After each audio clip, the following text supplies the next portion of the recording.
Good morning and welcome back.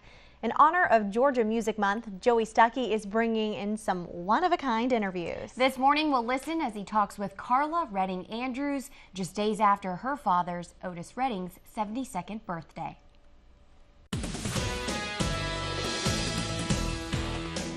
It is Studio 41, and of course, it's Georgia Music Month. This September, we've decided to do something a little bit different on the program and bring you some of the coolest people in Macon to talk about making music. And I've got Karla Redding Andrews right here with me, and we're going to talk about all kind of things, including how handsome I am, right? Absolutely. We would not leave out that part. She was late today, so she's being nice to me. That's all it is. That's all it is. You know, we've known each other for a long time. I don't want to think about how long because it means I'm getting old. But you are not. No, you're staying forever young. You know, your family has meant so much to Macon. And there's just, I mean, I can't tell you, whenever I travel performing, people say, where's Macon, Georgia? I say, oh, it's about an hour south of Atlanta. Nobody knows where it is. Then I say, well, Otis Redding's from there. Now everybody knows.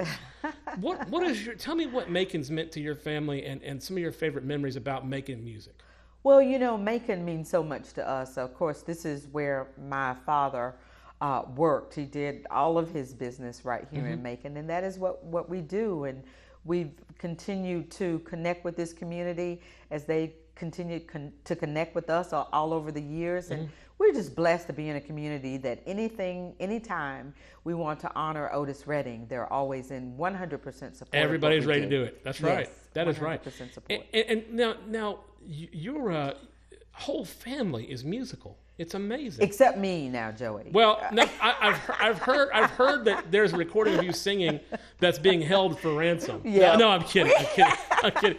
But I mean, everybody is so involved in music. Yes. And how did that become such? I mean, obviously Otis being your father meant a lot, but how did it become that the music is it something in the blood? I mean, how is it that everybody's involved in music? It is, because Dexter and Otis, my brothers, are truly talented musicians. Absolutely they are. And started very young, just as you did. And, you know, just like my father did, you know, they both all started very young, and it's just in their blood. And I think forever until the day they leave this earth, they will be singing and playing instruments. It's just as Otis Redding would be if he were still alive today. Yeah.